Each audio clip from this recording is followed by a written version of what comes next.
All right, we are going to begin this interview that I am doing for the Veterans History Project for the Library of Congress. My name is Susan Caolo, and today's date is April 21st, 2023, and I'm in Acworth, Georgia. We had the pleasure of meeting a while back at a veterans luncheon here, so I've already heard and know a whole lot about you, but we finally get to sit down, put you in the chair, and I have lots of questions, but there's so much of your story to share. So just to begin, could you please state your full name and spell it? Richard Philip Stroud Sr. RICHARD PHILIP STROUD SR. Senior. Okay. All righty. And what branch of the service were you in? The United States Navy.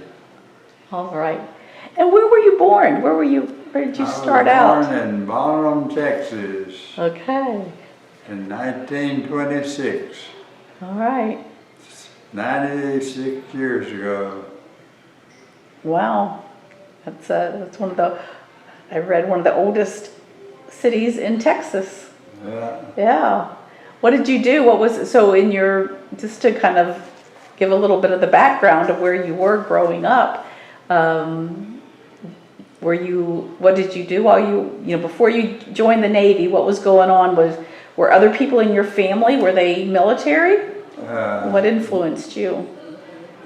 Well, I was raised on a farm. We had about 160 acres, and we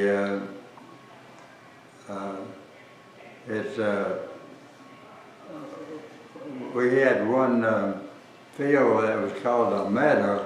Is this for growing grass for for the cows to eat, and it's real smooth. Of course, Texas is flat as it can be.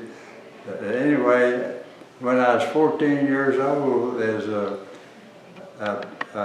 plane. The first time I ever saw an airplane landed on it, called a Piper Cub 33, and he texted over to me, and he said, "You'd like to go for a ride?" And I said, "I sure would." How old were you then? 14. Wow. So he took me up for a ride, and he explained to me all the controls and how everything worked. He came back and landed, and he got out, and he said, "Okay, it's your plane. You can fly it." And so I took off and, no, you didn't. And flew around and came back and landed when I was 14 years old. Not in one day. Yeah. Seriously? Yes. That is amazing. Did you know the pilot? Had you arranged for him to land, or what was he doing landing in, or did they use that as a landing field? Well, it wasn't any real problem. Like there's a big smooth matter, and it wasn't like having it lined up on a runway and stay on the runway. So I had the whole matter. Had you flown before? Never. I'd never seen an airplane before. You are kidding. That's amazing. Yeah. And he took. Did you know the man? Or no. That is amazing story. And then you flew it up by yourself and landed it? Yeah. And he was just watching you? Yeah, I soloed at 14. Wow. And I guess that's when you got the bug. Yeah, that really came out of it. Boy, that's for me. That's exciting. How much longer after that? Well, so you were 14, so you were in school and working on the farm? Did you work on it? I would.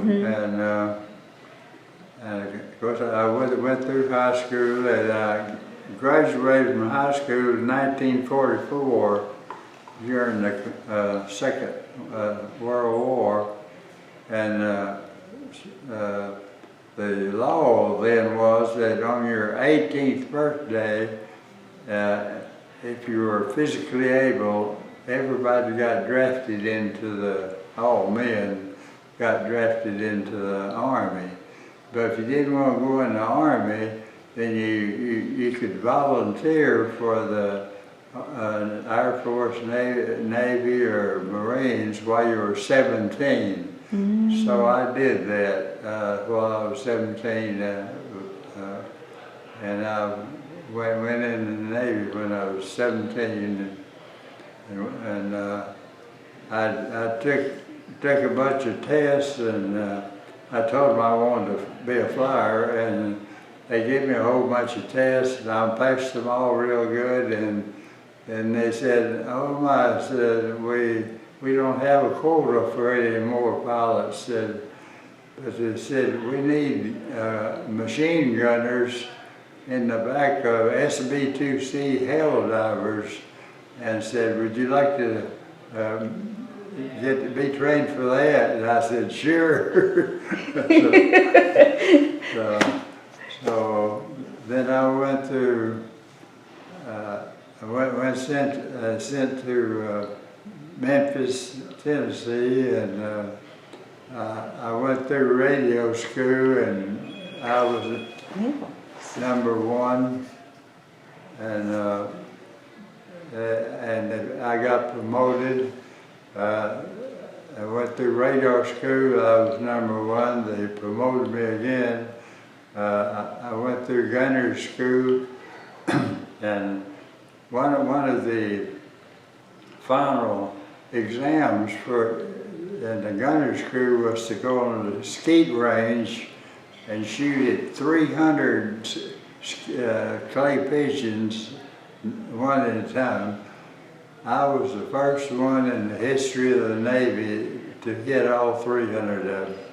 And so I got promoted a third time.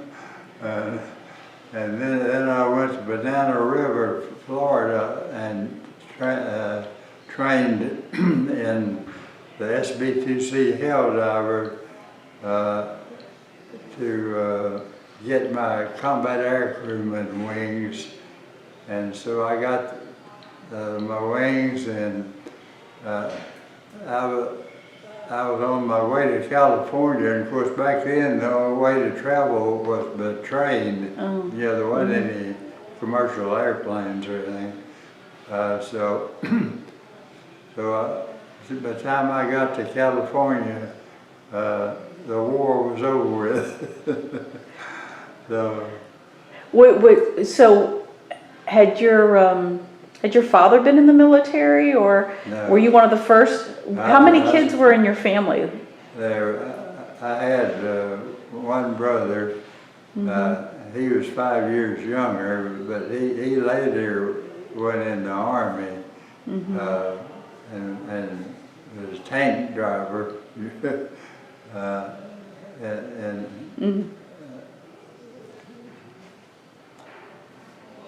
So you were with you got in the back of the plane.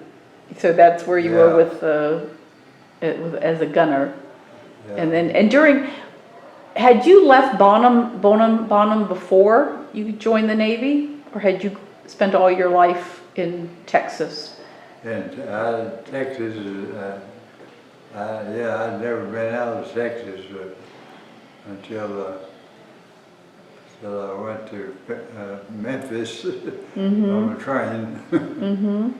How was that for you? Was that easy, or did you to leave home and go off on your own at such a young age? Yeah,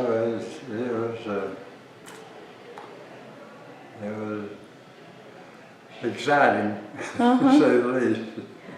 We definitely seem to have a yearning for excitement. Never knew what was going to, because at that time, our boys in Europe, 50% of them or more were getting killed. So even I had a girlfriend, she wanted to get married, and I said, the chances of me coming back are mighty slim. I said, I'm not going to put you through that. So we didn't get married. It was kind of the times then. It was like that. Wow. Huh. That's you know, but you were still open for the adventure. And did you like everything about the Navy, or did you ever doubt your decision? Not really.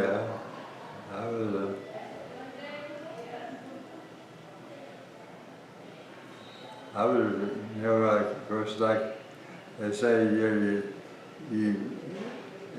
when you join the military, it's like signing a blank check that they can do whatever they want to with you, however they need you. Yeah. So you did good.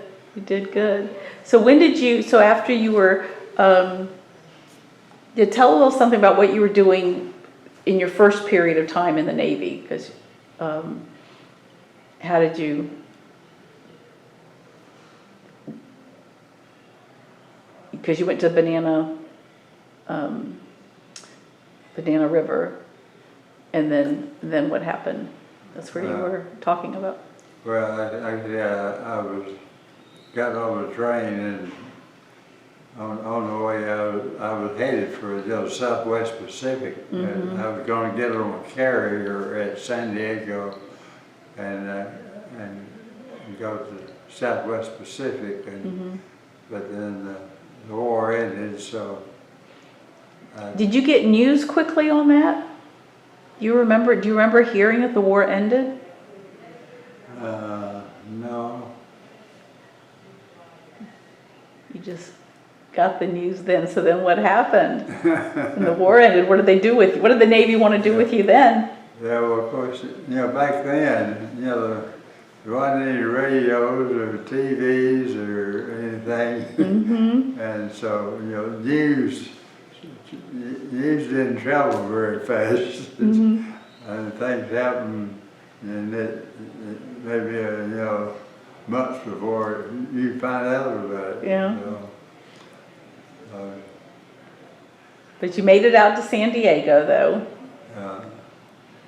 And then what was the process? What happened there?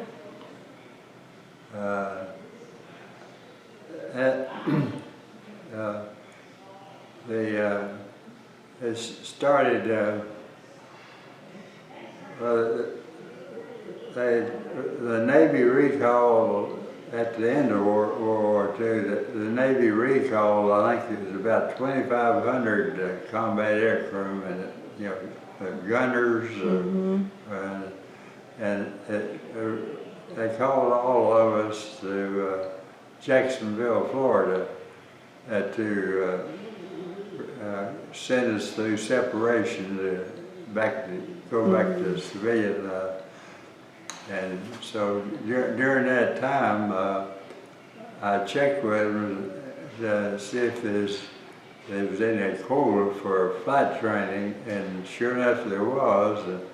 They looked at my grades, and my grades are still good enough. So anyway, that's when I got signed up for the Holloway plan to you know, go through the. What was the full name of that program? What was the name of the program you went into Holloway?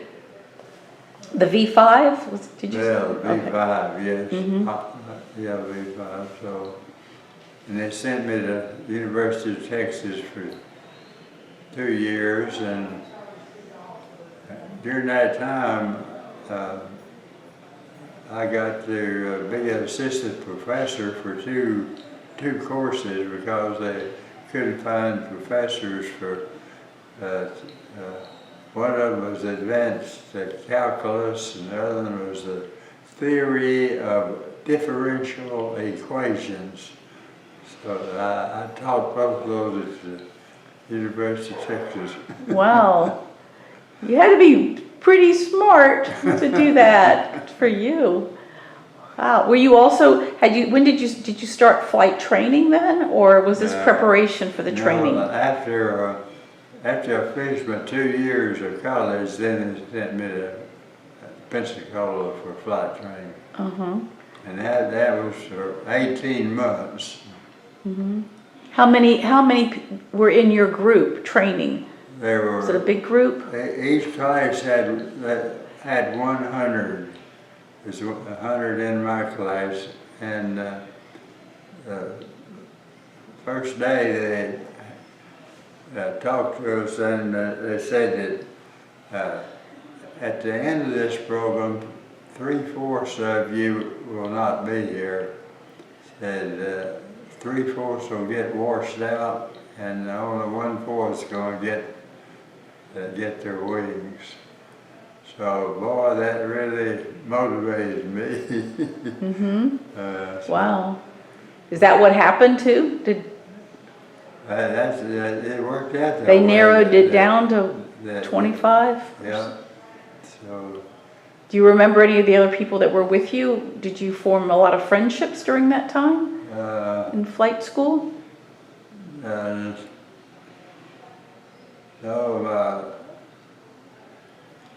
main thing I remember is that my best buddy, we were flying, he was in a Corsair, and FB4U Corsair, and he was approaching the runway, coming in for a landing, and I was back behind him, to land after he landed. Well, he got too slow and the plane stalled, and it flipped upside down, and he hit the runway upside down, and of course it killed him. Oh, wow. So you were right behind him. Did you have to pull up or? Yeah, well, I had to pull up until they got it. Well, I think we had to divert me to another runway because it took a while, to clean that up. So I can still remember that just like it. Could you see what he did wrong? Did he miss over? Well, I saw when I saw his plane flip, I knew he had gotten too slow, so the plane couldn't fly, and when it does that, it flips over and falls. Wow, that's too. Did you know his name? I don't remember what his name was. Yeah, that's okay. But I remember I was, they elected me to be one during his funeral, to be in the funeral, and we had our swords, long as about 3-foot swords, and I remember holding them up, and That still has to be making an impression because try not to think about what can go wrong, but that can happen. You know that. So that was that towards the beginning of your training, or was that the end? It was about halfway through. And when did people start washing out? When did they start eliminating? Well, they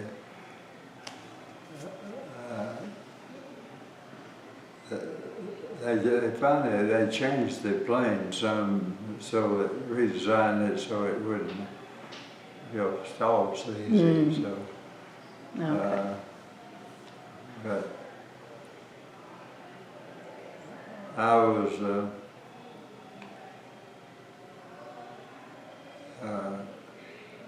in my story about Jesse Leroy Brown, he was in one class ahead of me. Okay. But At Pensacola? But since we were there for 18 months, I mean, we were overlapped, and we'd eat in the same chow hall, and I noticed that Jesse was always eating by himself. Discrimination, was terrible you know, back in those days. And so I started sitting with him, and they started calling me, you know what, lover, and I just thanked them, and so. And What'd you think of that? What did, I mean, you noticed it going on and you weren't gonna participate. Well, right. We had cotton fields and corn fields, and so we hired a lot of black people to you know, work for us, and I had to work, you know, right with them too. So I didn't really know I didn't know why they had a problem. darker suntan than I did. Oh, okay, I hear you. So but were you aware that he was the first black or African American Yeah. pilot? Right, yeah, he was, I knew he was the first one that they had finally approved to go through flight training, and so. So y'all would eat together in the cafeteria? Yeah, and so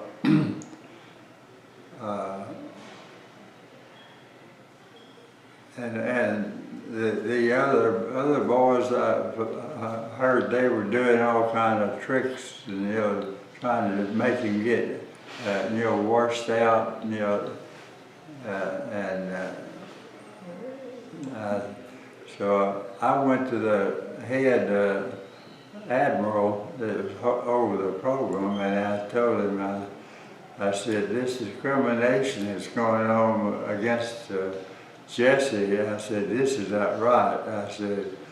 I said, we're being trained to be buddies. We're going to have to depend on each other in war, and so everybody's, you know, has got to be a buddy member. And I said, the way they're treating Jesse is not right. Since I was born on a farm, you know, I developed, you know, muscles that all these city stickers they didn't have. So one of the things we did for exercise, every Friday we'd go in the boxing ring and box each other. So I developed a system of, as soon as a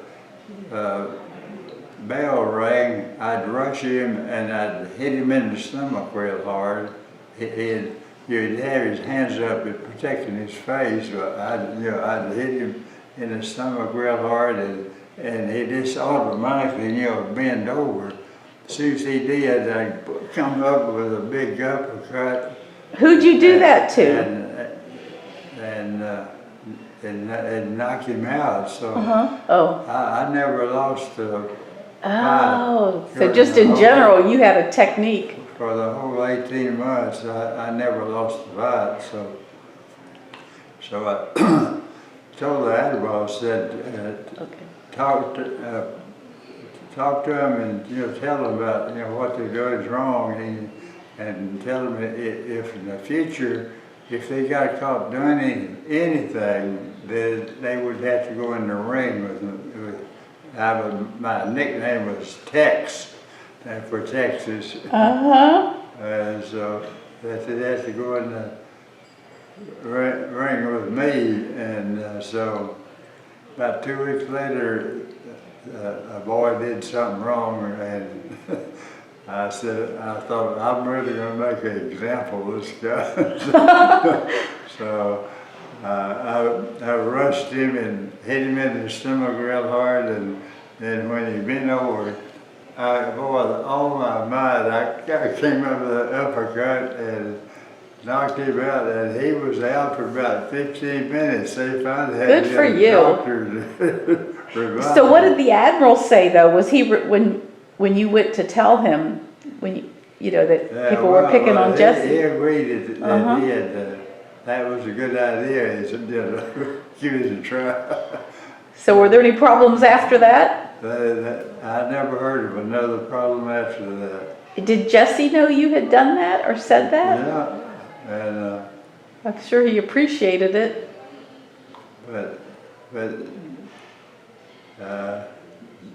Jesse got his wings first, and he got married to a lady named, what was it? Anyway, they got married and they got transferred to Quonset Point, Rhode Island. I got my wings later, and I got married, and we moved to Quonset Point, Rhode Island, and while they were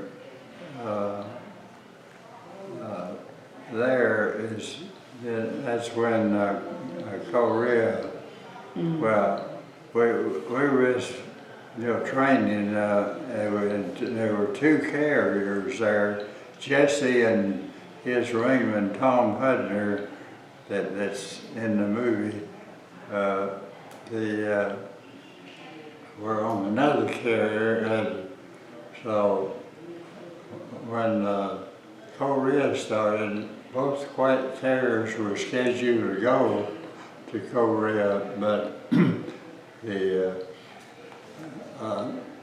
FBI contacted the Navy Department and said, we have a big problem on the east coast of the United States and also on the west coast of the United States. There's a 12-mile international limit that no other country can come inside without permission. Mm-hmm.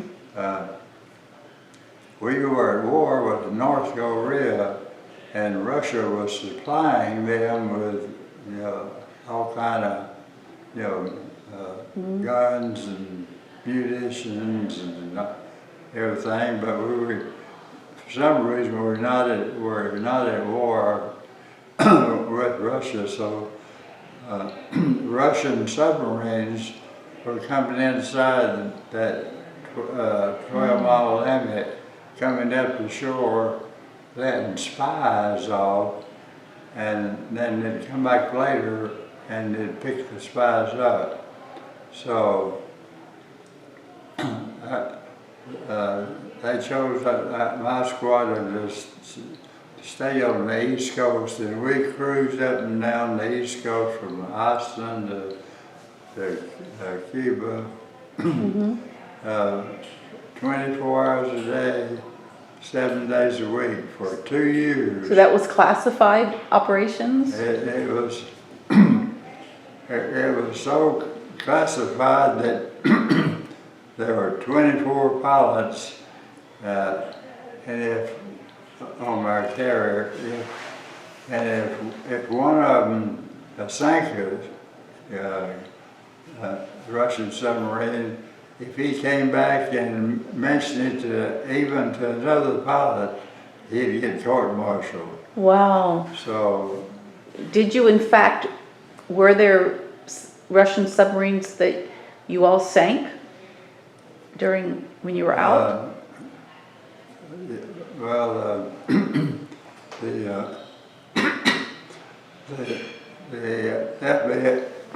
After the war, the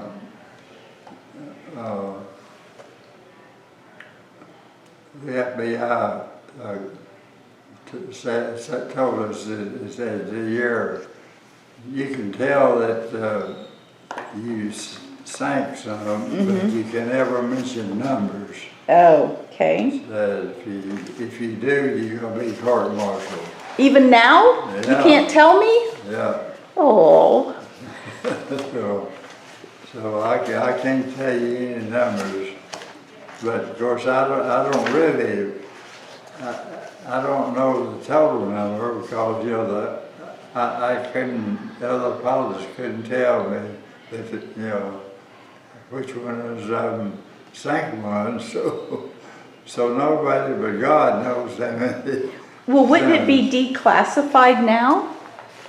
About 3 years ago, I went down to the Naval Air Station in Pensacola, Uh-huh. and they interviewed me then, and so I told them, I said, because I have something in my head I can't talk about. So they contacted the Pentagon, and the Pentagon finally came back and said, well, since it's been 70 years, we think we can declassify it. But they said, but you Do you have a record of that interview? talk about it, but you can never mention numbers. Okay, So, that's still the case. So what year was that you got, that the Navy, that they interviewed you in Pensacola? yeah, About what year was that they interviewed you? In Pensacola? yeah.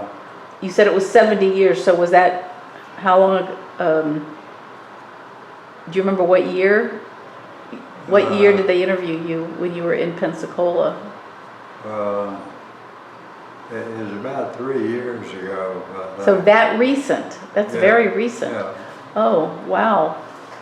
Is that on, do you have a copy of that interview, or that was for the Navy? I never did get a copy of it. Okay, make a note, we'll ask about that. Let's see what about,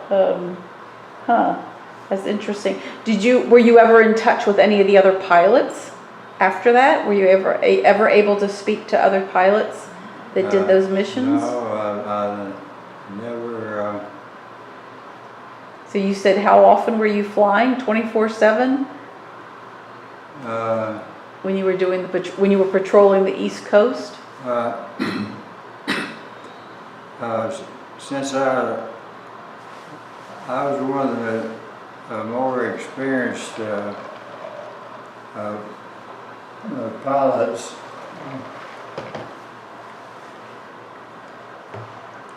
I only flew in the night squadron. Every other night for 2 years, and if it's real bad weather in the daytime, when it was too bad for the younger pilots to fly, I'd fly in their place. What kind of planes were you flying then, A TBM Avenger. So there's about a little over 100 times that I flew in, in the daytime in someone else's place, and nighttime I flew a little over 500 times. Wow. So during COVID, during that 2-year period, 1950 to 51, is I flew over 600. Wow. Took off and landed over 600 times. Wow. That was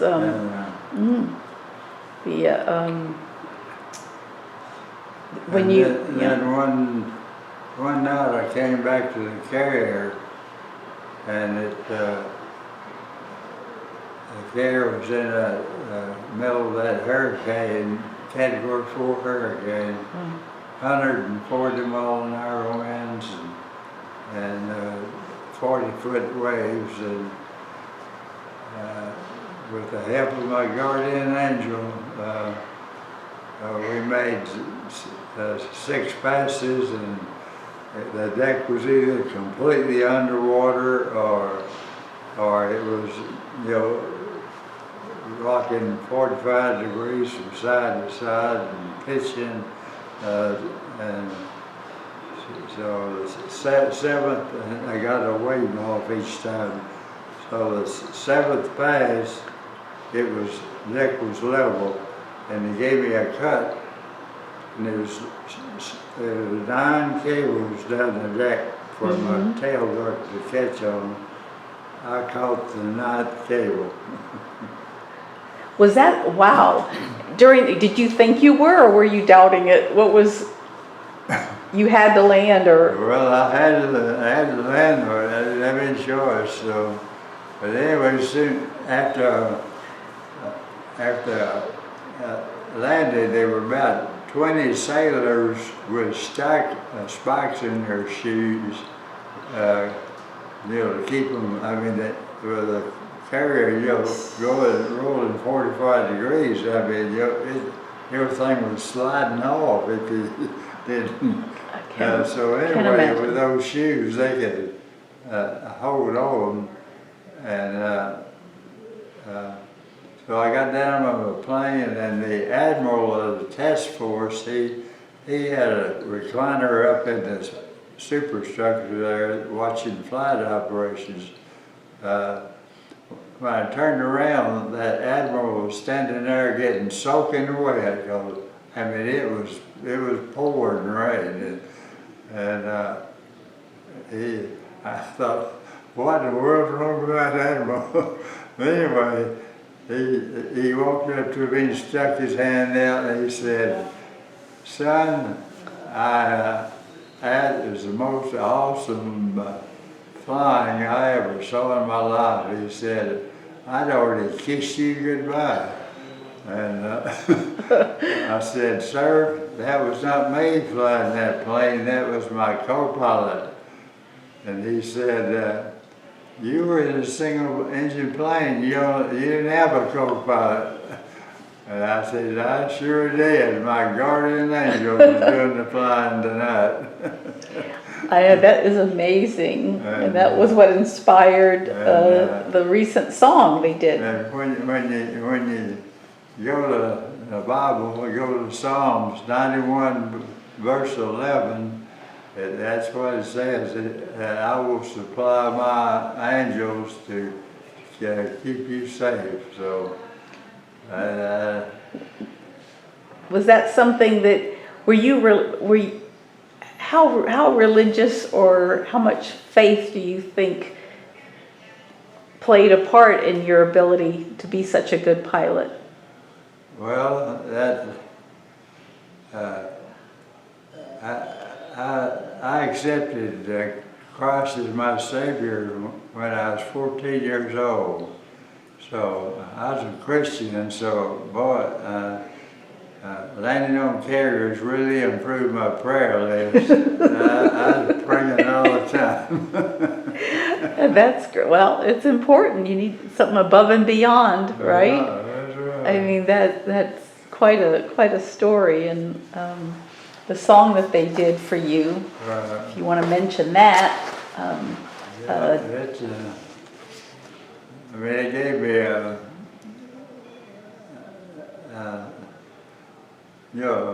feeling of not being afraid. I knew I was in his hands, and he was controlling my life, and I didn't fear for something bad happening. Well, you worked hard though too to get your, you did your part. Oh, yeah. But that's pretty amazing, that situation that it's kind of could have had a different ending. Yeah. Yeah. So it calmed down after the storm. Well, no. Well, let me finish the story. They tied my plane down with double steel cables, and then I went to my room, and of course I had to strap myself in my bunk, to keep from falling out of it, and boy, I didn't feel safe at all. When the carrier would roll over to 45 degrees, it just started shaking like crazy, and because if it had gone 6 to 46, it would have capsized. The carrier would have turned upside down. And so the next morning at daylight, there were 17 other planes tied down besides mine. Next morning at daylight, all 18 of them had been washed overboard. I wanted to ask you about that. They lost all the planes. Yeah. Wow, some storm. This sure was. Wow. It hadn't been long since the Category 4 came up through Florida and really tore it up. So, But in all your time though, was that the only time that you actually were, that the aircraft, the carrier was in a storm like that? Was that the most powerful? That's the only tornado, hurricane that I got in during my time in the Navy. Because it would take a lot to do that to an aircraft carrier. Yeah. You know, so, wow, that's, again, you were put through some extreme experiences. Yeah. So what happened after, where were you then? So when you landed during that hurricane, you were still doing, that was in the middle of you doing the patrolling, during that period of 50 to 51? That was 1950, and then it continued through 1951. So. Okay. I just had a quick question. When normally pilots, don't you keep a flight log of all your flights? Well, I don't personally. The Navy does. Oh, okay. But since the FBI, we were working for the FBI, they were controlling everything. I mean, we couldn't. We couldn't release even a piece of paper. Was there somebody from the FBI actually on the ship? Or how did they communicate with you? Yeah. And would you meet secretly? How was communication with FBI? Were they Navy? No, they were civilians. They were civilians. Yeah. So they had to be pretty, but people, the crew knew there were FBI people on the ship, and you would have to meet with them. They were watching, to make sure that we didn't, violate the. Wow. Keeping everything a secret. So. That's interesting. It's interesting too that they've never released all that information. Yeah. So anyway, they had my logbook, and I don't know where it ended up. I would like to have it, but I don't have it.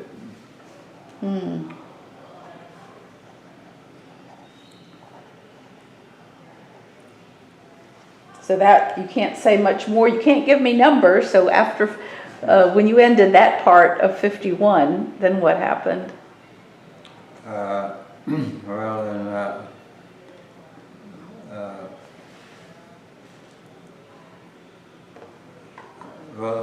got released in after duty, and got to go home, see my family. But one other part of the carrier would have enough fuel and enough food and all kinds of supplies to last 4 months. So at the end of 4 months, there'd be another carrier show up, and we'd take off our one we were on and end up landing on that one, and we'd stay on that one for 4 months, and then there'd be another carrier come. So you didn't even go to land in between? No. So I didn't touch land for over 2 years. Wow. Huh. And when of course when it was over, the pilots got to fly the planes, off and land on the runway at the Naval Air Station, and so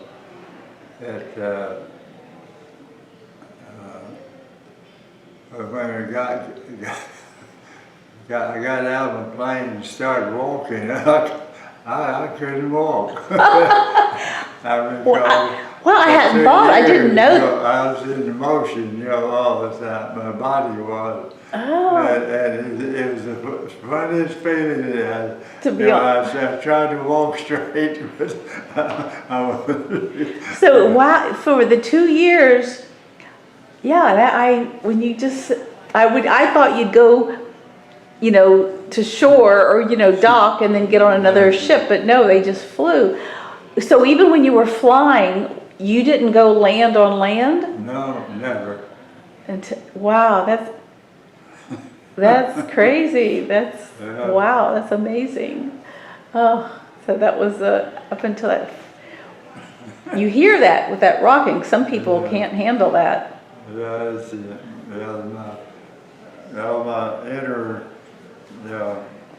head, had been rocking for so long, yet it was still rocking, so that maybe I couldn't walk straight. Wow, that was it's amazing. I just hadn't thought of that part. That's I guess a lot of people, the crew, everybody has to learn to adjust to that, being out. Sure. And then, so in 51, then when you got out, where was the next ship that you went on? I mean, were you changing ships? No, not then. I was released in active duty, and I stayed in reserves for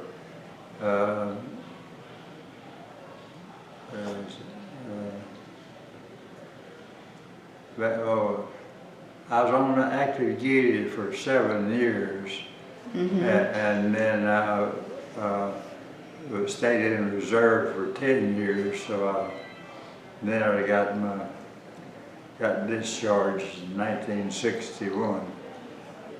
So what happened with your career then? Well, when I got out of the Navy, started looking for a job, and of course I was in Rhode Island, so I came down through North Carolina and Florida, and headed for Texas. And when I got home, I found out that there was a aircraft plant in Dallas, Texas, that was building a plane called the F-7U Cutlass.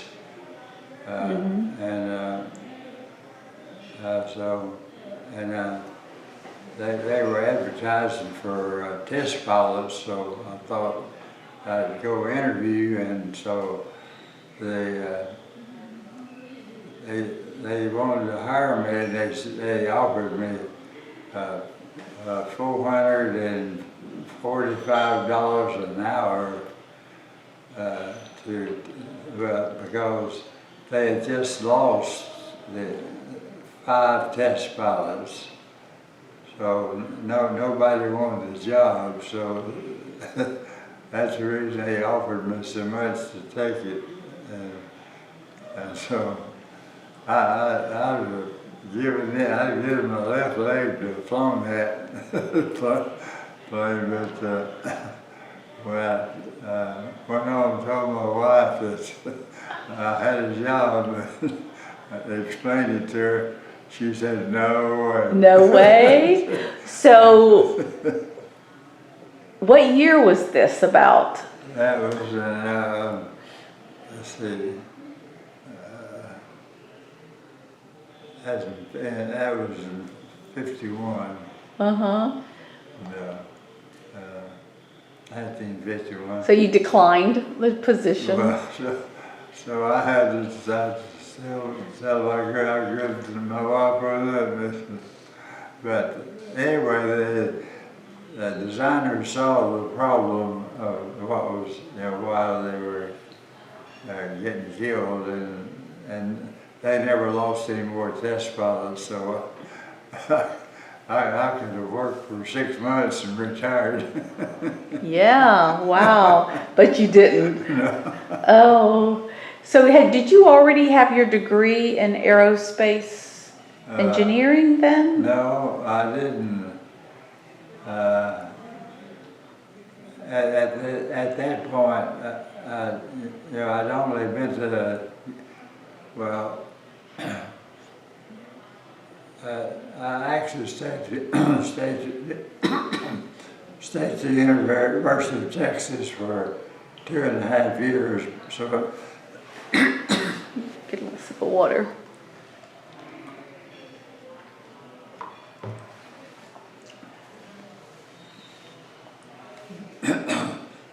so that's the last.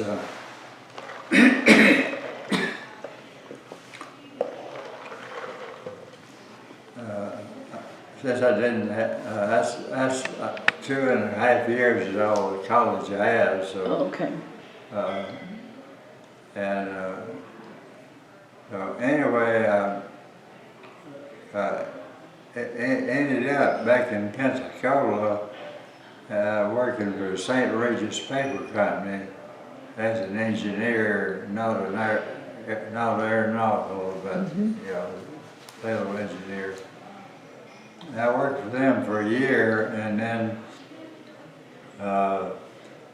one day I was looking in a magazine, and Lockheed had an ad in it, Marriage, Georgia.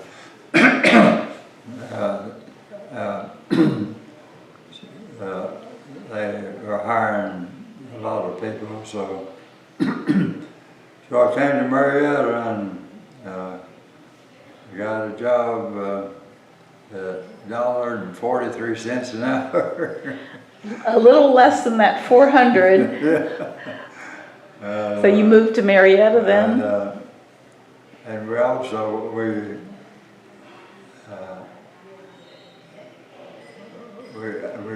bought a brand new house, 2-bedroom for $10,000. And I thought we'll never pay this off. Wow. But then I started going to Georgia Tech at night to get courses that I needed, you know, to do my job. And so I finally got everything I needed engineering-wise, but of course I didn't have, you know, basket weaving and all those silly courses you had to have to get a degree. So I never did get a degree. Oh. But You might need to do something about that. but Lockheed has a huge training department, and of course, every time we get a contract, you know, there'd be new things, new specifications, you know, new items and everything that we'd have to, you know, go to school at night to get educated on how, you know, how to, you know, design it and put it in an airplane. Do you remember some of the first planes the models or the planes you were, that Lockheed Martin was doing? Well, at first we were building B-29s under some subcontract from Boeing, and when we finished that, we designed a bomber called a B-47 for Boeing, and then 51 we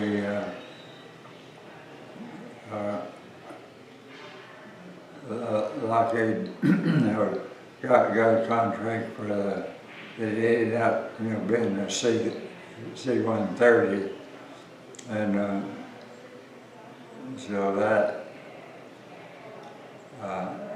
I worked for 10 years as a senior designer, and then I got promoted, and I was in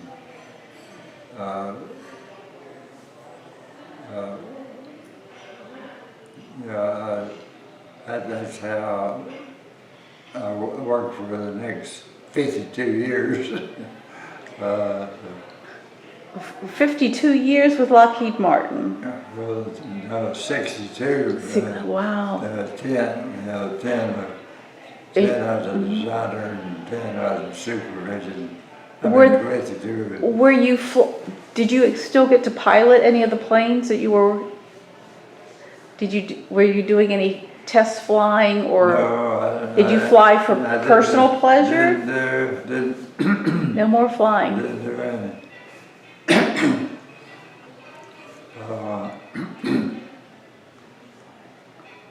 What kind of, so with the designing, I don't know if this is a question if it's too hard, but when you're looking at designs, you're having to imagine how it would function in flight. Oh, yeah. So you must have had a good ability to be able to sit on land and look at designs. Pardon me. Yeah, I know it's the air's a little dry. Get yourself some water.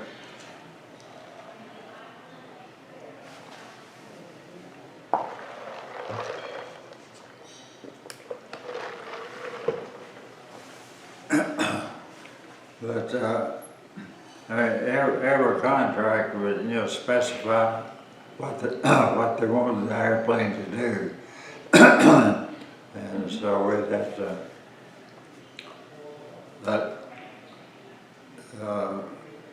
Then after was working on C-130 in 1941, we got a contract to build another cargo plane, as C-141, and then in 1965 we got a contract to build a C-5, which is the biggest cargo plane in the world. It's a double-decker that on the bottom deck they could park 6 Greyhound buses, and on the top deck is room for 250 troops.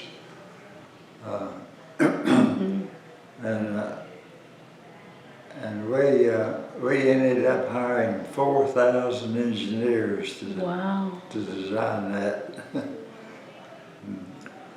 Was that one of your favorite projects, or? Oh, yeah. Yeah, wow. I had 125 engineers reporting to me in Marietta, and I had 100 in London, England working for me, and I had 76 scattered all over the United States at small subcontract places. So I ended up with a total 296 engineers. Wow. And then they gave me 40 secretaries. Wow. How long would a project like that be? How long would it till they actually, and then they would test fly it? It was, I think 65 when we started, and I think the first one flew in 68. Mm-hmm. So when you were in Marietta at Lockheed Martin, did you travel much during this time, or did you stay in pretty much in Marietta? Well, I didn't travel to London, England, because I just won't go. But I became on the C-141, I became an expert on landing gears. So Cleveland Pneumatic in Cleveland, Ohio, designed the gear for us. So I stayed up there about 6 weeks. I was checking everything to make sure what they did was correct and going to work. Did you ever ride in one? No. Never been in one. And then the C5 is it has unbelievable. It has 28 wheels on it. So the landing gear was really complicated, but I stayed with the vendor that designed it for some good time. So other than that, I didn't do it. I didn't like to travel. So Yeah. So you were working on that during the Vietnam War. yeah, So they were using those planes. yeah. Those were the main planes then. So while you were at Lockheed, just curious, during that period during the Vietnam War, were you just busy with your work, designing, or did you keep up with what was happening, militarily, or were you too? It just seems like you were very focused, busy with especially with all the engineers reporting to you. I mean, was there a lot of, I guess there was pressure to get projects done if they were designing, so there was a time pressure on you to. Because every project had a contract, had a time limit. We had to finish it by a certain time, and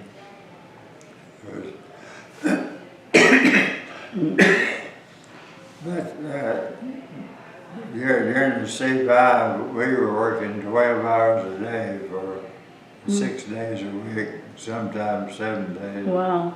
Had you started a family by this time? Yeah, well, I got married in 1950. And Phil, my son, I think he talked to me. He born in 1951. Oh. So he's a Navy brat. Definitely a Navy brat. Oh, okay. And guess how much I had the hospital bill was? The Navy hospital. I don't know. $6. $6. Oh. So where was he born? Where were you then? In Portsmouth, Virginia. Okay. At the Naval Air Hospital there, and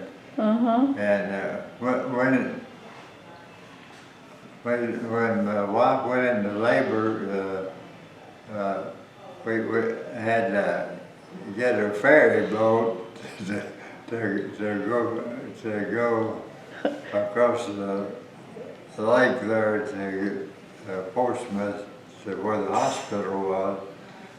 And the hospital was just one little one floor shack, and it didn't even have a waiting room or anything. And it was about, I think it was about 6 rooms, and so the father's waiting out. We had to wait outside in her car. Oh my gosh. Because we could hear all these girls screaming, and we Really? didn't know who it was. You remember that? Oh. Did they stay in the hospital then, or did they? Well,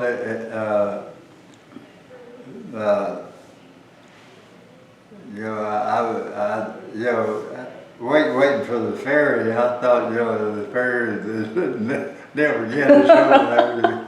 But anyways, she didn't deliver for 36 hours. Oh no. She I was in- lost 10 pounds more than she did.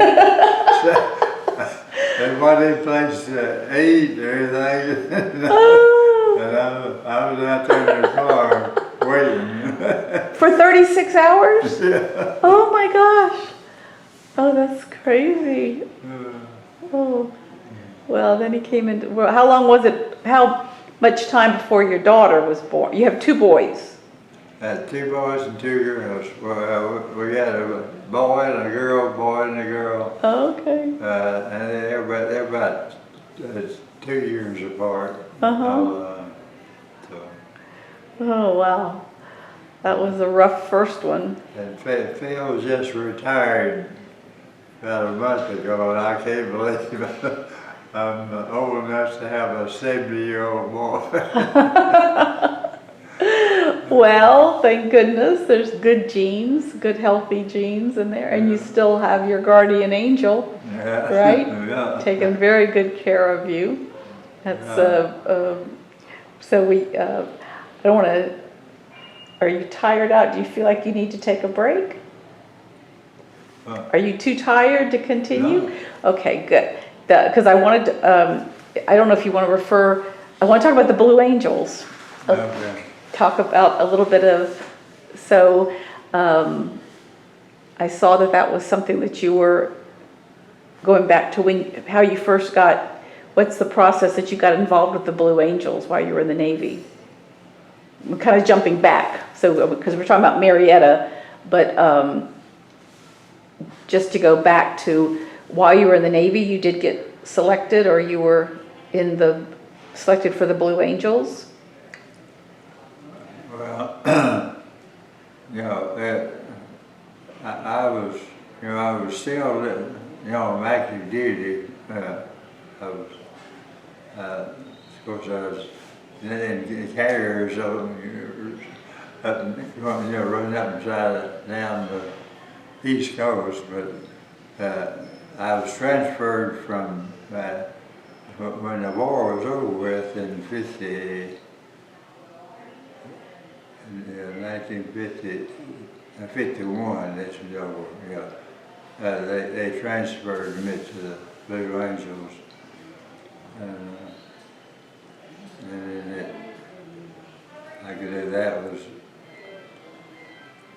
in April of 51, and then in August of 51, they cut the budget.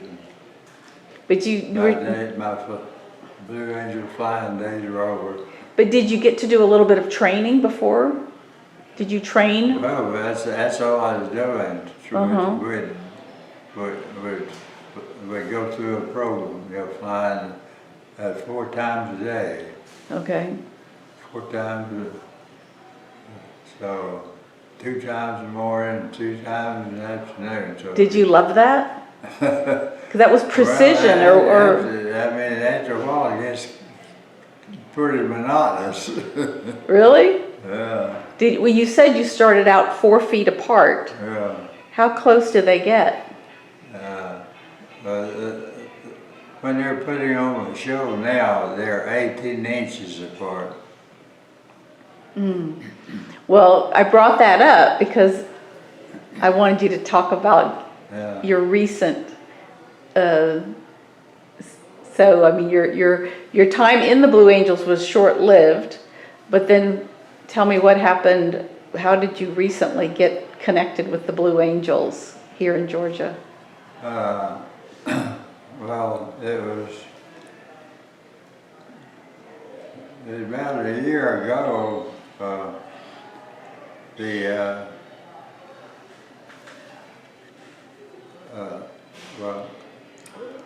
Lockheed, when we sell a contract, or we buy a contract,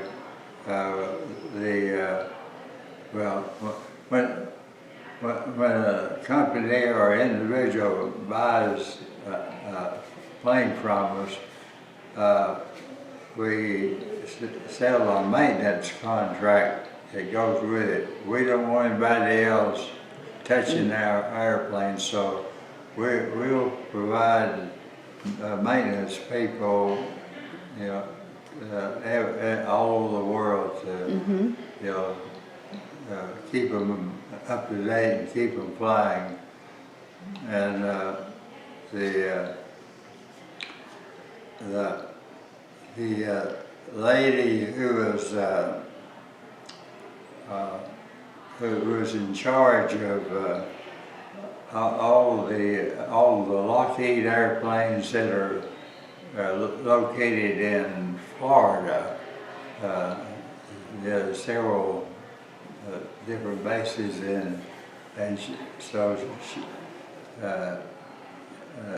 her name is Darlene, and she knew me, and so when and since the Blue Angels had a C-130, then she was you know, dealing you know, with the Blue Angels, you know, keeping Fat Albert, you know, in good shape, so it'll be ready to fly. And when she heard my story about, you know, being a member of them back in '51, she told them about it, and so that's when they invited me down to spend the whole day with them. And that was when they were performing at Peachtree Corners, or Peachtree City. So you went down and met the crew before they started the show? Well, no, I really went before the show. It was about 3 months before that I went down to Pensacola and spent the whole day with them. Okay. Yeah. And then when they came out to Peachtree City, she I talked to them, and she got to ride in the C-130 with me when I was. Oh wow. So. Well, how was that? How was that meeting all the current Blue Angels? What was that like? Well, my number one goal, I'd been working on the C-130 ever since 1952, and during that time I supervised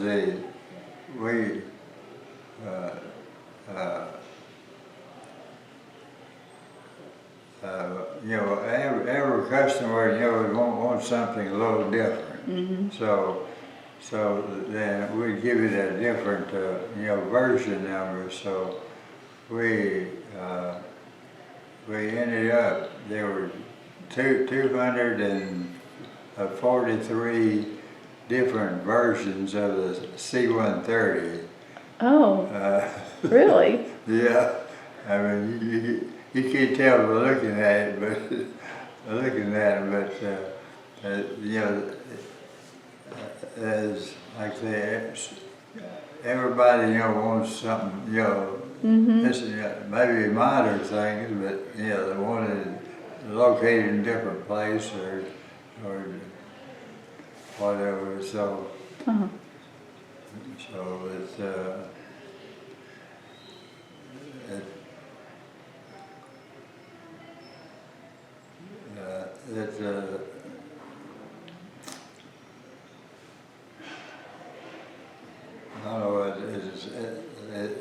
it was such a C-130, and all all the time during the years, I tried my best to get a flight in one of the Lockheed airplanes. I figured you wanted to do that. I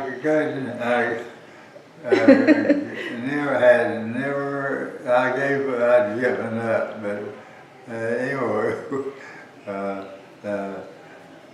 Darlene finally, So just last year? negotiated for us to be on the air. I found out about that during the show at Beach City for 33 minutes. I got Wow. got to fulfill my goal of get to fly the Lockheed C-130. So where do they position that in the show, the C-130? So what do you do in those 33 minutes? Circle around or? Well, in the back of the airplane, there's about 30 or 40 paratroopers, and so we took off and we'd do a racetrack pattern, come back around and then either 2 or 3 or 4 or 5, would jump out, and then we'd circle back around, and then it'd be 3 or 4 more jump out. So we were in it. Took us 33 minutes until all of them jumped out. So that's. You got your time in the C-130. That was a thrill. I saw you have wonderful posters of that, and you got to meet the pilots in person, shake hands. Yeah. I'm sure they were thrilled to meet you too. Yeah. That's exciting. But you worked 66 years with Lockheed Martin. 62 years. 62 years. I'm and sorry. 4 Yes. months. Who's counting? Wow. Why did you just love it, or was it did you have special expertise that managed that they kept you in so long? I actually retired in 1989, and the chief engineer said, "You got to come back." So anyway, they rehired me as a contract engineer. More money, which that was good. But I was doing the same job, the same desk, same phones, the same everything. So, it was 2015 when I finally retired, and I for the first half a year, I was getting calls all day long, and so I thought, boy, I sure made a mistake. What kind of calls were you getting? From engineers. Oh. Had questions. And I remember one day the engineer called me and he said, "I have a drawing here that was got a date of 1953 on it." He said, "and it's got a note that I don't understand." So he told me that I was able to explain to him what the note meant. Why would they be using designs from 1953? Well, there was some parts, of the structure or certain things, usually, different systems, there's a hydraulic system and electrical and avionics and all of it, that they change pretty. They usually get updated over the years, but the structure is pretty stable. It Mm-hmm. doesn't get changed, so. But anyway, if I should have been, when I retired, I should have got it in my contract that I'd get paid so much For phone calls. for a call. Well, that's, But it's finally tapered off, so I only get about one a month now. you still get, do you keep up with the aviation, what's going on in aviation? Do you keep up with? Yeah. So do you have any, what about the SpaceX and the space travel? Do you have, how do you regard that, what they're doing now, making commercial flights,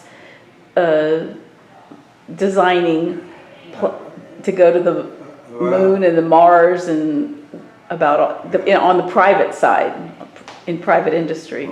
Well, we have a division in California that's strict, that's all they do is space, so well, I'll leave it to them. I try to keep track of what they're doing, but I don't, I'm not really. Do you think you think if you were starting out as a young man today, would you think that would be appealing to you? Yeah. You think so? Yeah. In the way, because it's just Yeah. it's another world. I just was curious since you spent so much time in I aviation. would like to have been an astronaut. Really? Did you Yeah. ever think about it? Did you ever think about it when you were? Well, yeah, I thought about it, but not very much. I knew but then I was too old. Yeah. Well, it sounds like that you just had an exciting career in aviation, and you flew planes like you did with that during a period of time when it took a lot of human skill and luck. Because I know even I read the book, the Devotion with Jesse Brown, and talking about his ability of flying, and during that Korean War period there were things that the pilots did that it wasn't automated. It took skill to kind of break the rules. So that will be so do you if you're looking, there was something else I wanted to kind of ask you now, because every time, I know you've been interviewed a lot, and you get you're famous, well known, and definitely an expert. You know planes. You seem to understand for sure the aviation and Lockheed. I'm just curious what as you reflect, would you have changed anything that you did, or how do you think about, do you feel fortunate? Yeah. Well, I can tell you about a couple of other, in 1993, the Gulfstream company, you ever heard of Gulfstream? I have friends that work there. Anyway, they had built what they call a Gulfstream 4, and it was a small commercial plane, and there's some rich Japanese golfers that there's not many golf. The land's kind of small, so there's not as many golf fields. Golf courses in Japan. So they bought a G4, and they were flying to the United States to play golf, and but they had to land in Hawaii to refuel, and of course that took probably an hour or two to do it, and they didn't like that, so they got gave Gulfstream a contract to redesign it so that they could fly from Tokyo to New York City nonstop. So they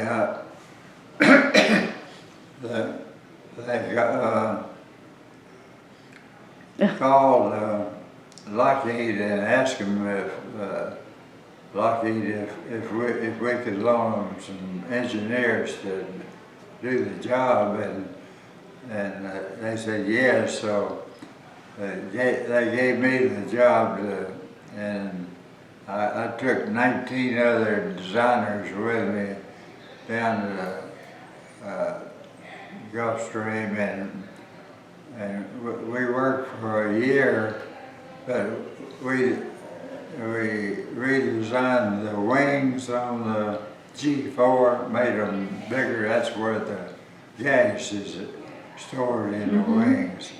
So we redesigned the wings, made them bigger, so they'd hold enough gas so that they could fly from Japan to New York City. So is Gulfstream, is that Gulf Stream, are they in Savannah? Or, Yeah. Yeah. So when you change that design, does it get a new model number? Yeah, it's a G5 now. Okay. Yeah. So all the G5s can do the what they call a Pacific, I don't know how many hours that is, what that capacity is. Oh, well, that's a good example of a specification, a custom to make one plane different than the other. And also during we started the C5 in 1965, and I hired the son of Mr. Mall, you ever heard of the Mall Aircraft Company down in South Georgia? No, but Anyway, they build airplanes, single engine airplanes for small countries, planes that can land, anywhere, short takeoff and landing, and in rough country and everything. Anyway, Mr. Mall's son Jim, I hired him, and he had heart problems, and he couldn't get a license to fly, but he found out I was a pilot. He said, "Would you like to demonstrate my daddy's Mall aircraft?" And I said, "Sure." So in my spare time, they brought a plane up here to McCollum Field, and I had it for about 2 years, and they paid all the expenses, and I would take potential customers, somebody interested in that type of plane, and I'd take them, we'd fly to Dallas, Texas, or Pensacola, or wherever they wanted to go. So about what years was this? Try it out. So you were flying. Yeah, you did get to fly. So what year, what period of time was this? That was 1965, 6, and 7. Okay. So was that a different kind of flying? How did you? Well, do you take flight? They were not much different, but it would stall at 40 miles an hour.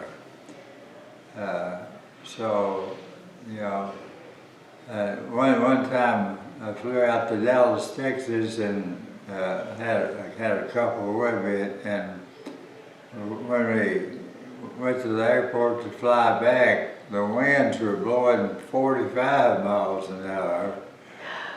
So I taxied out to the center of the airport and turned into the wind, and I dropped my flaps, and when I did, the plane was idling, you know, and it just started running over, and it was drifting back, and by the time I got to 500 feet, we were there past the beginning of the runway at 500 feet, so then I added on power and it flew off, but that sure was a funny sensation.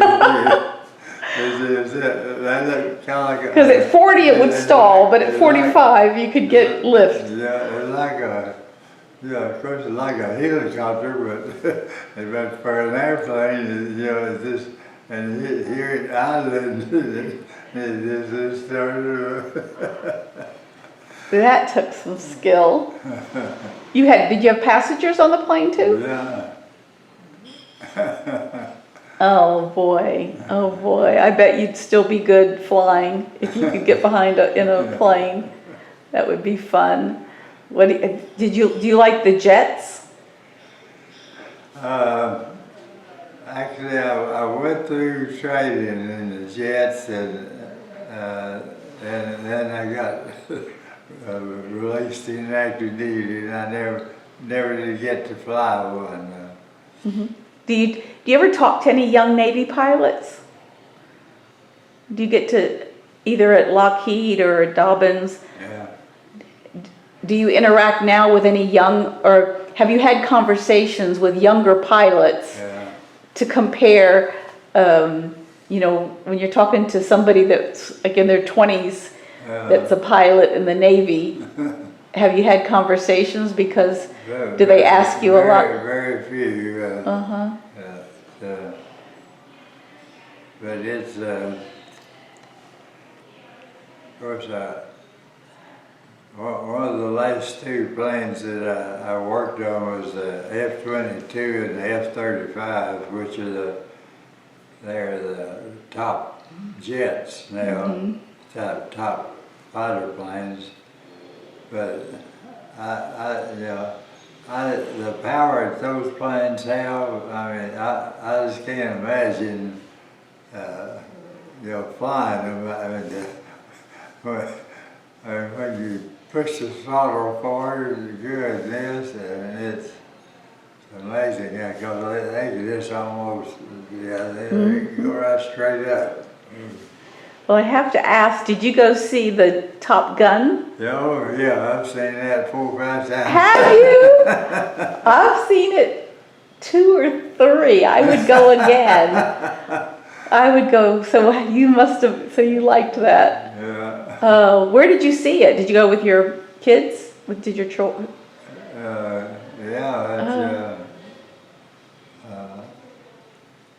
It's a great movie. I find it.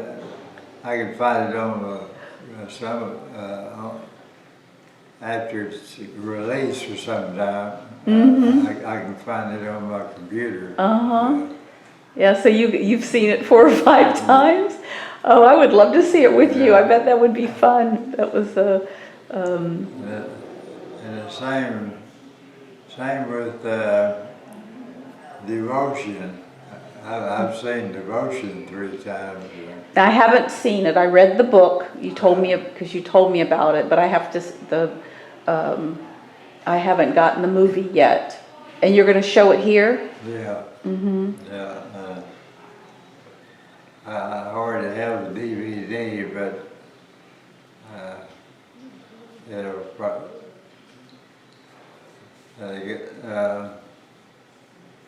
Marcia's gonna, she controls that. She's gonna try to get it scheduled by the 1st of May. So. Okay. Well, maybe I'll be back out here if you let me know when it is. Okay. Yeah, that would be fun to come here and see it with you, and it's a pity it's taken, but like I said, I've read the book, so it talks a lot about his family and his wife and things he did, and I'm sure what you did for him in that flight school, I mean, that says a lot for you to have the guts and the confidence to stand up for somebody, because it's really hard to believe how he's a pilot, you know, how that would even happen in the Navy or in the military at all, but it did. I've cried all the times that I saw it. Yeah. We'd call each other twin. Said, "Hey, twin." When you were in Pensacola? Yeah. So since we were almost born at the same time, and we got the same V5 program, and we went through training in the same place, and got transferred to the same place, and you were a good friend. in Korea, if it had been for the FBI, I would have been over there flying. I might have gotten shot down too. That was that you overlapped. That's good. I mean, there was a respect because he didn't get washed out. Yeah. Despite people trying to make it difficult, and you didn't either. So, I mean, that puts you in quite a category. I mean. Yeah. And Quonset Point is a real small town, so on weekends, I'd run into Jesse and David, and their daughter's name was Pamela. Mm-hmm.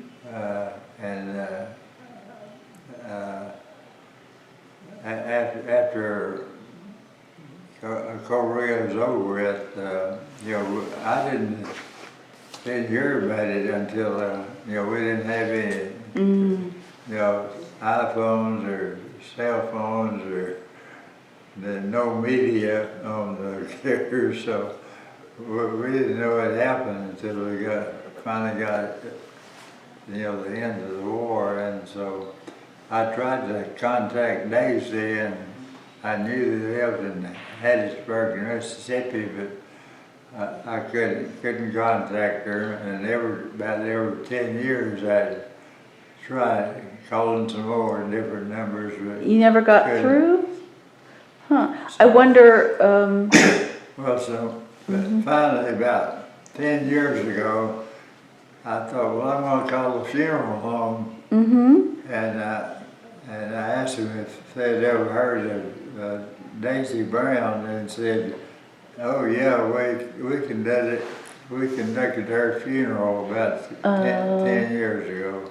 So I said, well, they had a daughter named Pamela that I used to hold her, and she was the cutest little girl. But I said, "Do you happen to have Pamela's phone number?" And they said, "Yes, we do." So I've been talking. I talked to her. Oh, wonderful, every week or two. Richard. I was going to ask you. That's what I'm was making a note was Pamela. But you talk to her regularly. Yeah. Oh, that's wonderful. She's 74 now. Oh, wow. Where does she live? In Hattiesburg, Mississippi. Hattiesburg. Yeah, Hatties. Do you know what her last name is? Harrisburg. It's Hatties. Hattie's. Hatties. BURG. Yeah. And we keep trying to make plans to get together, but I wonder how far that is. I think it's about a 5 or 6 hour drive. But she said she had some relatives that lived in Atlanta. So I told her, I said, well, if you ever come to Atlanta to see him, you know, come by and see me, so. Oh, wow. And now that Phil is retired, maybe I can talk him into driving me to see her. Well, that was what that's what I'm thinking. I love road trips, but that's what I was going to say. You give me her, I'll take you. I would drive you to Hattiesburg. You would? I would, yes. Oh, how sweet. Yeah. So you tell your son, but if he won't, I'll take you. And set up a meeting with her. How's her health? That would be wonderful for you to see each other face to face. Yeah. Absolutely, absolutely. If you you can give me her number. Maybe I'll pick her up and bring her here. If she's got family, see if I can help with that. Okay? Well, I promise that. yeah, are you sure? Sure. I don't know when we'll work it out, but Okay, sure thing. I can't believe you'd do that. Of course I would. Well, I wouldn't think you had time. That's right. well, I'll have to make time, but but that would mean a lot. I mean, it was going through my mind about their daughter because I read about her too, but that you're in touch and she's not that old. I mean, 70's now the new 90. Yeah. So, but talk to your son. I don't want to interfere, but yes, if there's a way I could help you two have a face-to-face meeting, let's try to do it. And you can even give her my number, or if her family's here, maybe meeting halfway. But let's try to make it happen. Would like to go there so I could meet her family. Okay. There left. Alrighty. Well, you ask your son if he doesn't want to do it. You let me know, and we'll make a way and go there, and we'll work something out. Never been, but that's too important. That would be, okay, yeah. All right, wasn't expecting that, but yeah.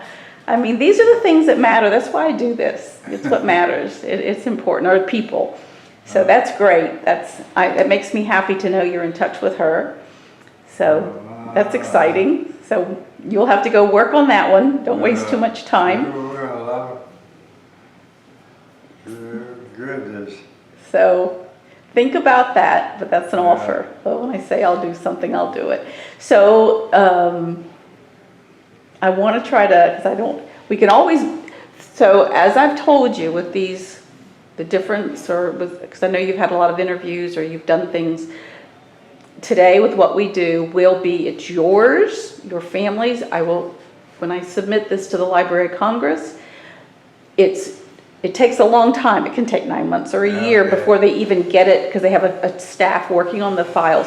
But everything is temperature controlled. They put it in their archives, but it's also available for education, talking. That's why talking about family members, but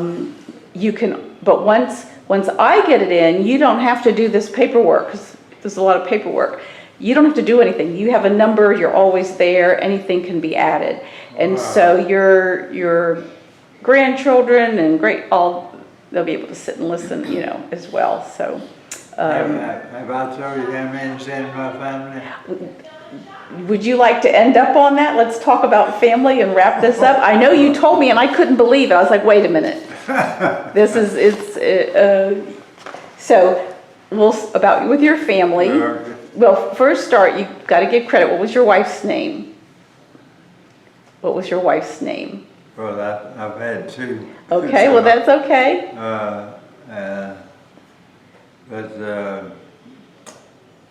And you can start with about how many children you have. And you want to start, how much you want to tell about? I mean, like my first wife, she went to college with Billy Graham and all his team members and dated them. And yet, oh, really? She saw my uniform and chose me. You beat out Billy Graham? Yeah. Oh, that's funny. Oh my goodness. Okay. Alrighty. And her,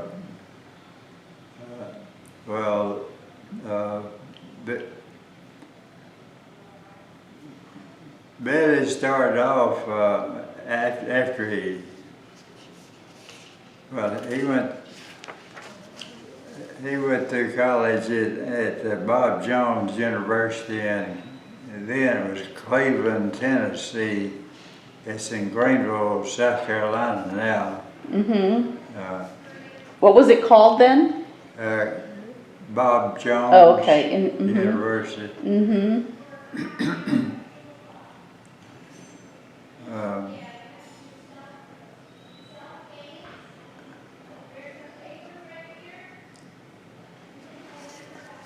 So, and there was one of his team members was Joe Bamberg. Mm-hmm. And my wife's name was Dorothy.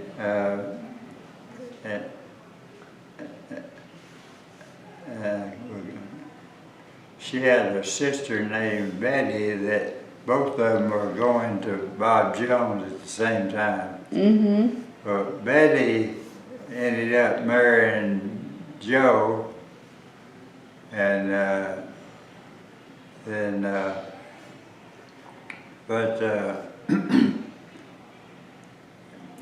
after they left the university, Billy and Joe went to Charlotte, North Carolina, and they were rooming together.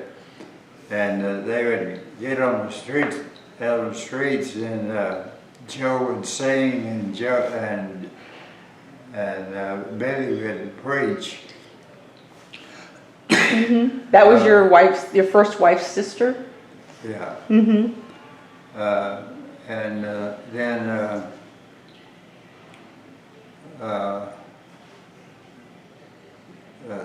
then the Lord called Joe to be a preacher, so he went to Southwestern Seminary in Fort Worth, Texas. Mm-hmm. And that was about 100 miles from my home. And so we hired him to be our preacher, and he'd come on weekends, and so Betty got to know me and know my family and everything, but she never did mention that she had a sister. So anyway, then later, after Joe went in the Air Force as a chaplain, and they had to go to Hawaii for their service. That's a terrible place to go. It's the best place to go.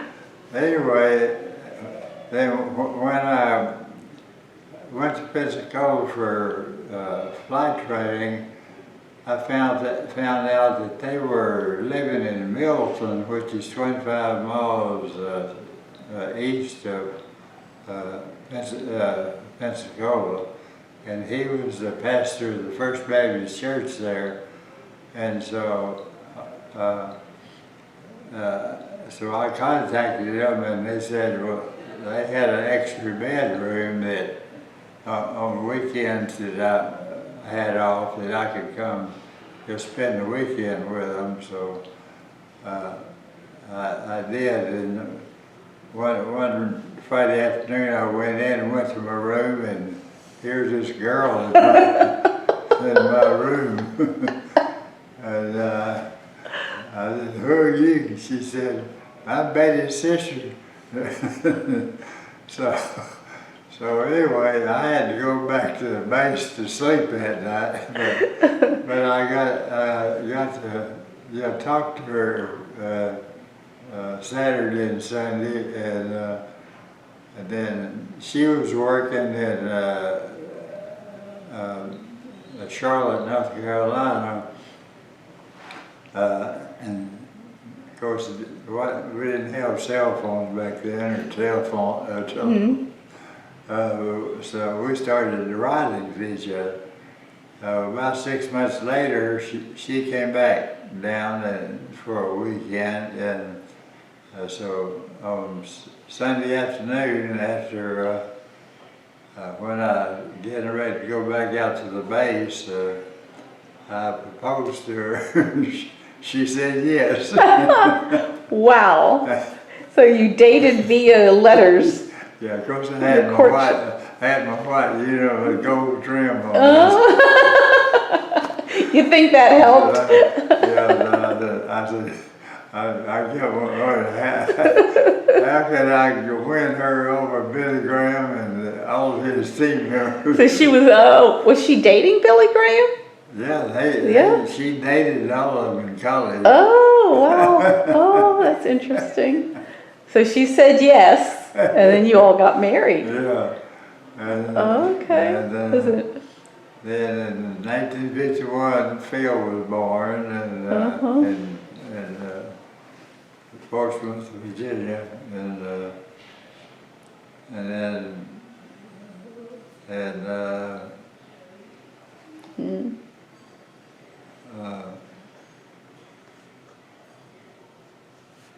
Ann came back.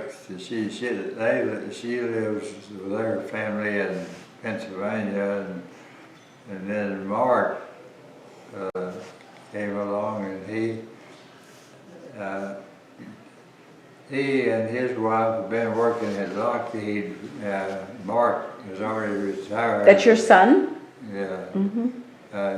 His wife is still working. For the last 4 years, they've been in London, England, in charge of Lockheed airplanes. Oh.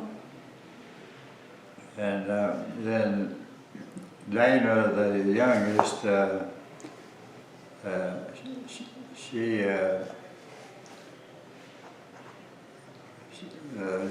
met a boy in Alabama, and he's a Baptist preacher in Bartow County. So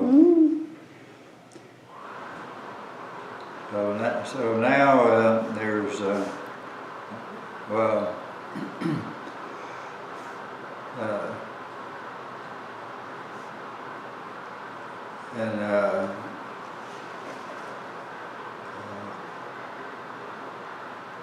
Let's see.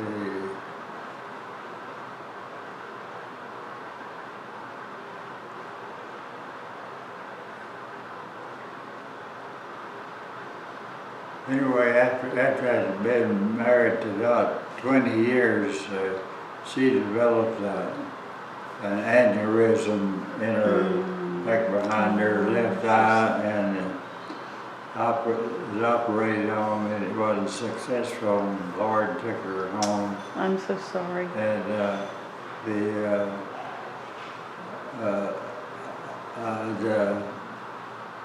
I told you, I had 40 women secretaries reporting to me. Well, one of them was the lead lady. She took care of all the girls, and she was divorced, and she had three girls and one boy, and when she got married when she was 17, and then the guy completely left her, and he deserted her completely. So anyway, it ended up she and I got married. That's good. You both deserved each other. So I had 4 and she had 4. So. Okay. But now we have 41 grandchildren, 42 great-grandchildren. Wow. And 4 great-great-grandchildren. You are blessed. That's amazing. That's amazing. So now I get it. You told me, when we first met, you told me that. Yeah. You just told me the numbers, and I was trying to figure out how many children, and I thought it could be a blended family. That's also beautiful. Yeah. Oh, And they're all spread out all over. Oh, that is so, and you're proud of them. That's good. That's nice. That's wonderful. That's, I mean, it's sad. I'm sorry that your first wife, I mean, that's a very difficult thing to go through for the children and for you, but it also sounds like continue to have a plan for the good Lord's taking care of you, right? Yeah. He had one waiting for me. Yeah, there you go. Both of you sound like you deserved it. And we were married for 40 years. She passed away in 2013.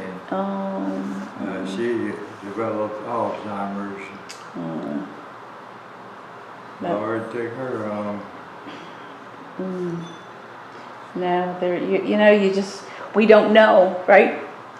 We don't know. We're just put in his hands. So that's, I guess, I don't want to get yourself a sip. You've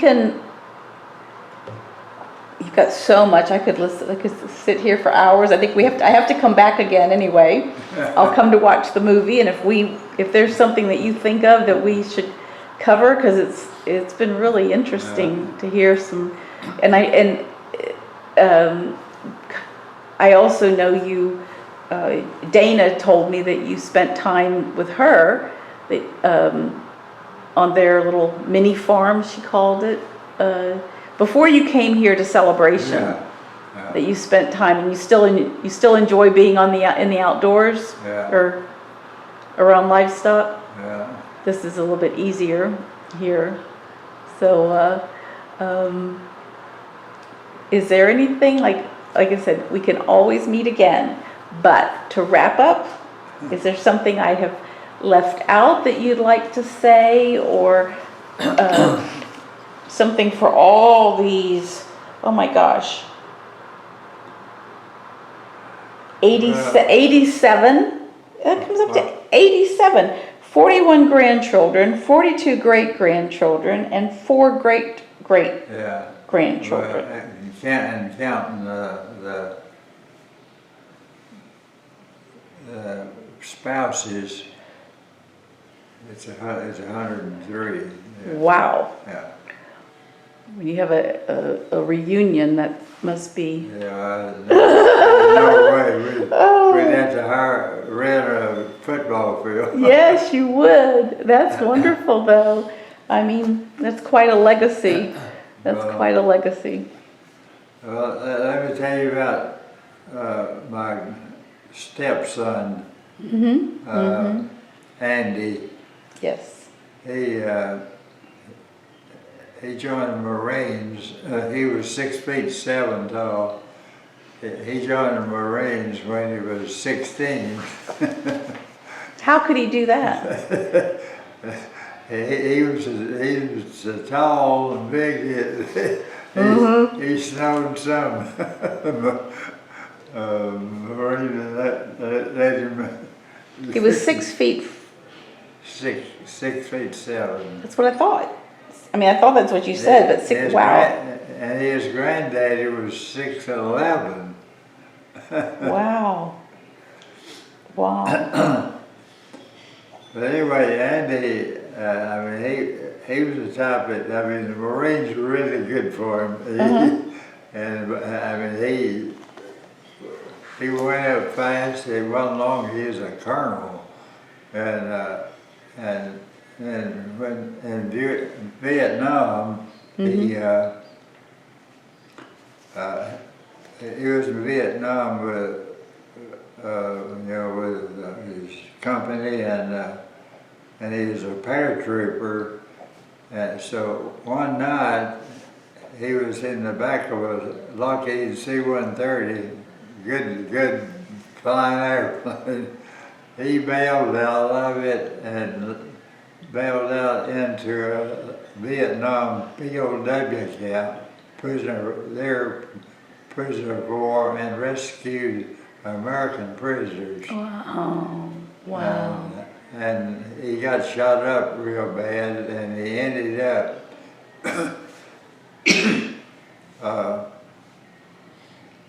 in San Diego Naval Hospital, and so I went to, I flew out there to see him,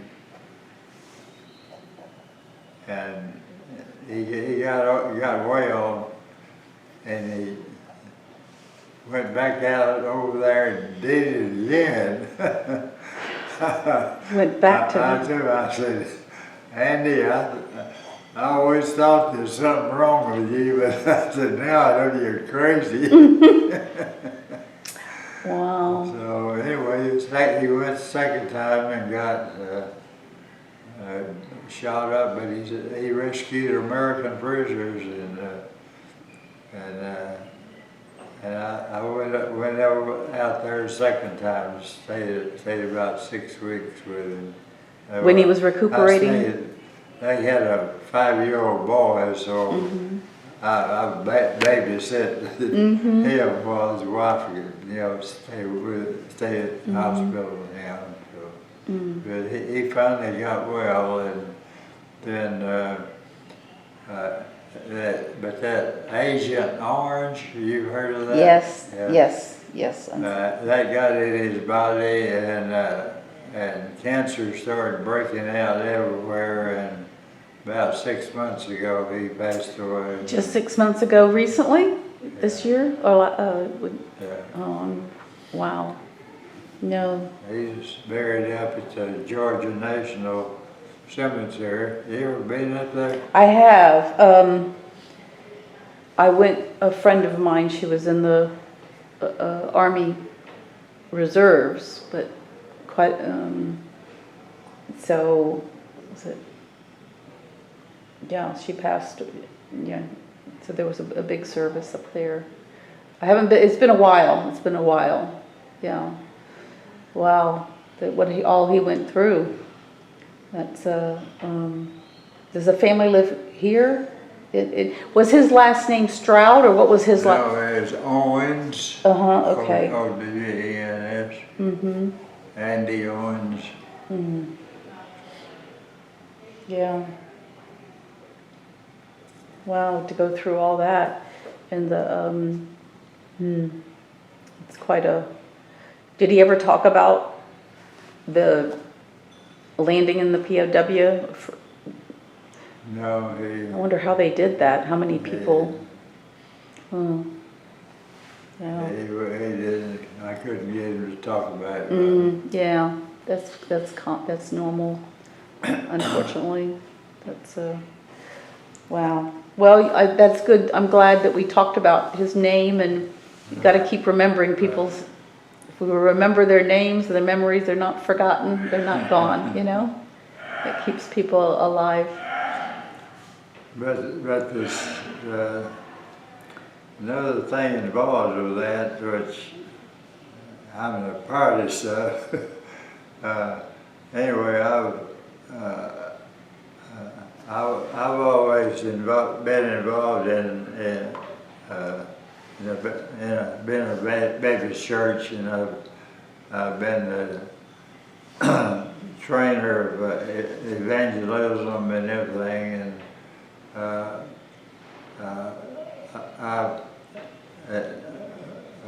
joined Roswell Street and Marietta, and I had a training program that lasted 13 weeks, and I ended up training 400 adults and 200 teenagers, and once a week we'd visit people in Cobb County. So we visited every house in Cobb County, and then we went to Fulton County and visited most houses in Fulton County. But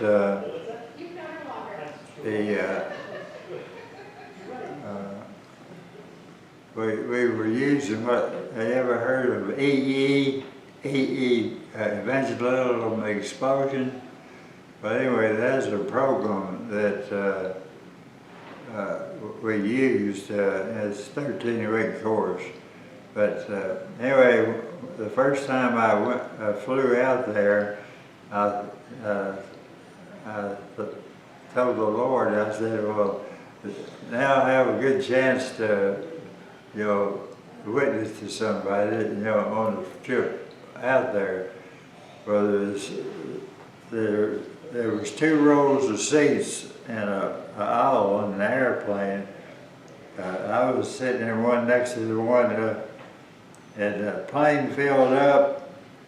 Every seat was taken except the one next to me. So I started fussing at the Lord. I said, here I am all prepared to talk to somebody nobody to talk to. Well, what I didn't know, we landed in Dallas, and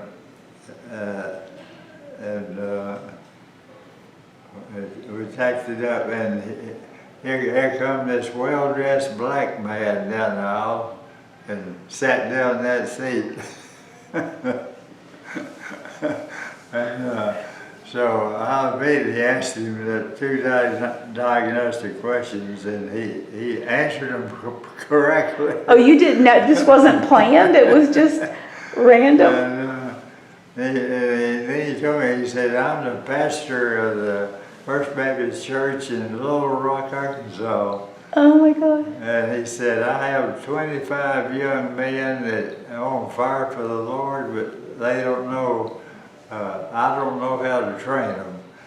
I said, boy, have I got the program for you. So I went through a presentation. He said, boy, that's what, I got to get that.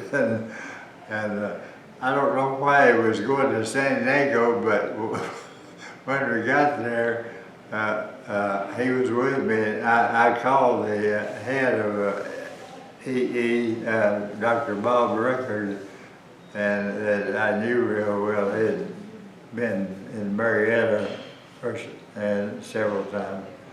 And I told him the situation. I said this. I said he needs to get someone to come start EE in their church, and I said, I told him, he said, he's a black man. When I told him that, he said, hallelujah, hallelujah, hallelujah. He said, we've been working for years trying to get our program in the black churches, and we haven't succeeded, but here's our chance. So anyway, he set it up. Well, and this preacher, I don't know where to go, intended to go, but he immediately got the next plane back to Little Rock. Brother Bob was going to send a team to his church. So, wow. But anyway, about 5 or 6 years ago, I called that church, the First Baptist, and asked them how their EE program was going. They said it was awesome. Said they had over 1,000 members in their church, and there's 16 other churches that they had started since that time. So, that's all been. Yeah, if it hadn't been for Andy pulling that crazy trigger, jumping out of the airplane, I wouldn't have been going to California. So God works in mysterious ways. So that was 6 months ago? What? 6 months ago?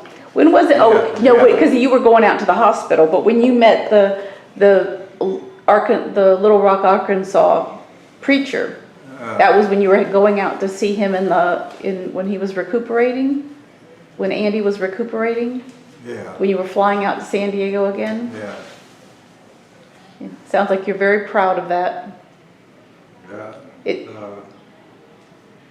that was your, maybe that was your payback for that hurricane, Yeah. right? Yeah. You owed a big favor, and sounds like you delivered. So I mean that's quite a story as well. So that's a good one to end on. Is there anything? So we got anyway. There's just a lot, so much. You've had such a full life, Yeah. And like I said, I'll be back here if you let me know when we. But just that because I know the faith was a big part of your whole upbringing, your deep faith, which is, there's just so much you can do, but there's things that make or break us. So I think that's important that you've shared that in the interview, that we just didn't talk about. Still a big part of military, right? It's part of all the things that you do. So thank you for all of that. And Yeah, but if Joe hadn't gotten with Billy Graham, and Joe hadn't have come to Texas, no telling how my life would have turned out. But well, that was your first wife's name was Joe? Yeah. No, that was Betty's. Oh, I mean, yeah, Joe was the, yes. The Joe's the one that invited you. Joe's my brother-in-law. Right. Yeah. I'm sorry, I do. There's so many people in your life, which is wonderful, I know. Yeah, you just, we don't get that opportunity, but it's good to hear that you are able to go back and talk about things that if this hadn't happened, it's people along the way and just divine intervention at times, right? So it's amazing how God is. I mean, he's in control. We don't realize it and don't know it, but things, bad things sometimes that look they're bad to us. It's in God's plan to. That's hard. Something bigger. It's certainly not easy to understand, but anyway, thank you for sharing all of that, Richard. It's been I've really enjoyed listening. I'm glad to still be here. Yes, I'm glad that you're still here too, and we appreciate it. This will be, I'll get all of this back to you, but thank you for all of your service everywhere, and even your continued work at Lockheed Martin. You had a hand in keeping other pilots safe without a design. That's the big part, is the designer of these spacecraft, aircraft. So anyway, well, thank you very much. We're going to wrap it up right now. Take a little break, but I'll get all of this to you. So thank you, and I'll go over your other documents. Okay? Okay. All right. Thank you so much.